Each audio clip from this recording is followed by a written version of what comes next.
Bismillahirrahmanirrahim. Assalamualaikum warahmatullahi wabarakatuh. Allahumma rabbana lakal hamd anta qayyimus samawati wal ard wa ma fihin. Allahumma salli ala Muhammad wa ala ali Muhammad.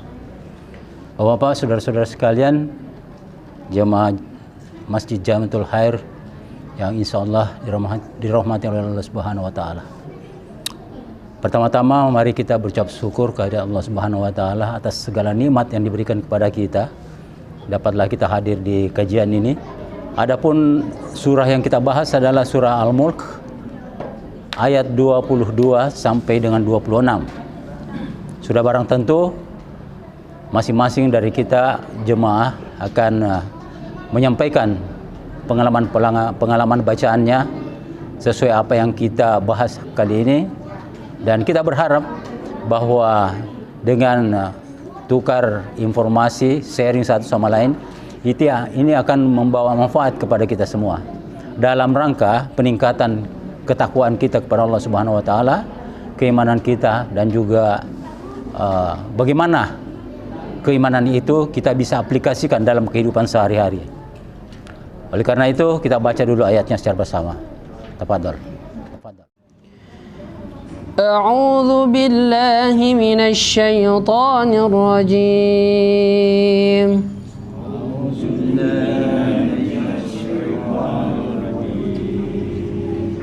بسم الله الرحمن الرحيم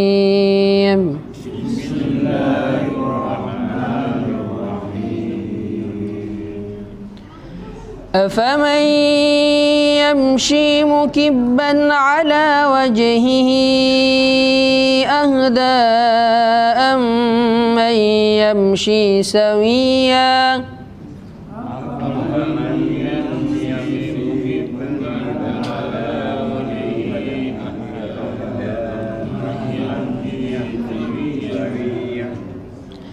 أمن يمشي سويا على صراط مستقيم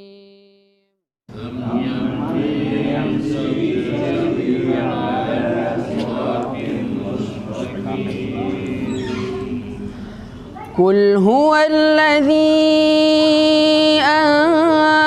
أنشأكم وجعل لكم السمع والأبصار والأفئدة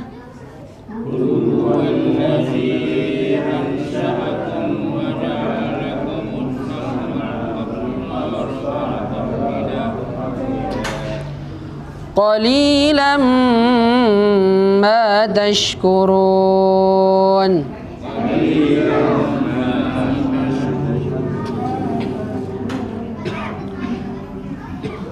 قل هو الذي ذرأكم في الأرض وإليه تحشرون قل هو الذي ذرأكم في الأرض وإليه تحشرون ويقولون متى هذا الوعد إن كنتم صادقين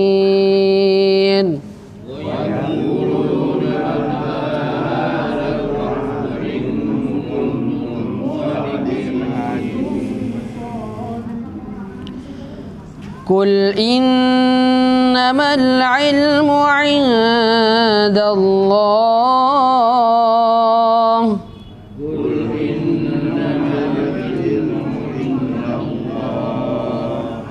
وإنما أنا نذير مبين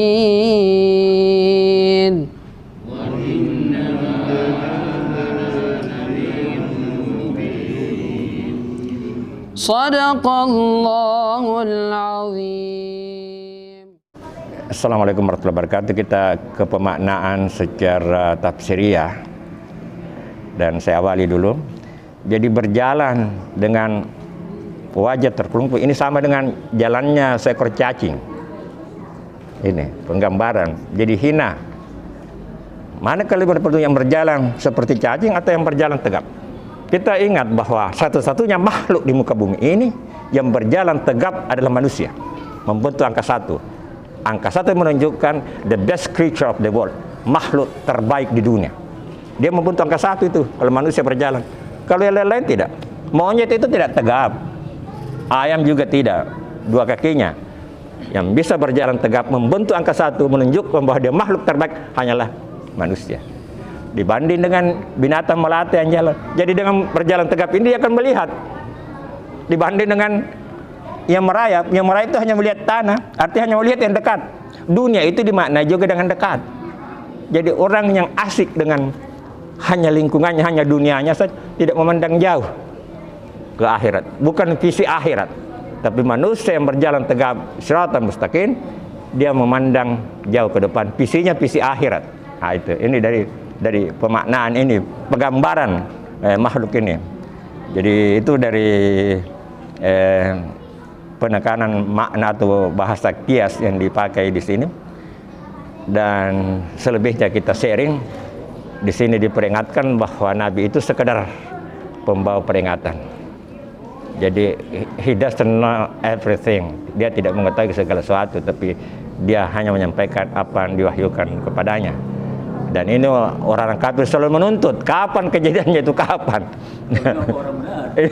Jika kau benar, kapan itu kejadiannya? Itu menantang. Tidak, itu ilmu itu hanya di sisi hari kiamat itu. Sampai sekarang ini kan tidak ada yang tahu kapan datangnya. Tetapi kita perlu bersiap. Allah sudah peringatkan. Tazkirah. Karena kita akan kembali, di sini ditutup untuk sementara ini, kembali kita membuat laporan pertanggungjawaban terhadap perbuatan kita di dunia. Dan dunia ini penting sekali. Kenapa? Karena di sini aktif. Di alam arwah kita pasif, di alam rahim kita pasif, di dunia aktif kita. Alam maut, alam barzakh kita kembali pasif. Di dunia ini saja penting dalam artian persiapan untuk nasib kita di lahir. Dan mudah-mudahan kita yang sering membaca Al-Quran, sering memaknainya, kita bisa sadar dan kita termasuk golongan yang sedikit. Artinya kita termasuk orang yang diselamatkan. Jadi yang baik yang benar itu tidak harus mayoritas. Kadang-kadang yang baik yang benar itu minoritas. Ya. Saya sampai di saya nanti kita berbagi. Assalamualaikum warahmatullahi wabarakatuh. Assalamualaikum warahmatullahi wabarakatuh. Seperti yang Pak Ustaz tadi menyampaikan bahwa yang dimaksud di sini yang tertelungkup itu, ini mungkin dalam kajiannya ini Pak, bukan cuma sekedar hanya tertelungkup di tanah, tapi ini mungkin menggambarkan antara manusia dengan binatang. Bukankah Allah telah menyebutkan bahwa kita manusia itu lebih mulia daripada binatang? Jadi di sini mungkin yang dia jelaskan dalam Al-Quran ini perbandingannya antara manusia dengan binatang, yang dikatakan oleh Rasulullah, siapakah yang paling mulia? Karena antara manusia dengan binatang itu kan jelas jauh sekali perbedaannya. Kita itu manusia diberi akal pikiran dan nafsu, sedangkan binatang mungkin diberi nafsu tapi tidak diberi dengan akal pikiran. Jadi itu saja yang ingin saya sampaikan. Terima kasih. Assalamualaikum warahmatullahi wabarakatuh. Sebutkan orang yang tidak menggunakan akalnya, tidak beriman, sama dengan binatang, bahkan lebih hina dari binatang. Nah, itu jadi benar itu. Jadi orang yang tidak beriman, tidak menggunakan akalnya, itu bisa lebih hina daripada binatang. Nah, itu, tapi benar tadi itu. Tapi ini menunjukkan juga bahwa manusia yang memang makhluk terbaik, tapi kalau dia tidak beriman, tidak menggunakannya, lebih hina dari binatang.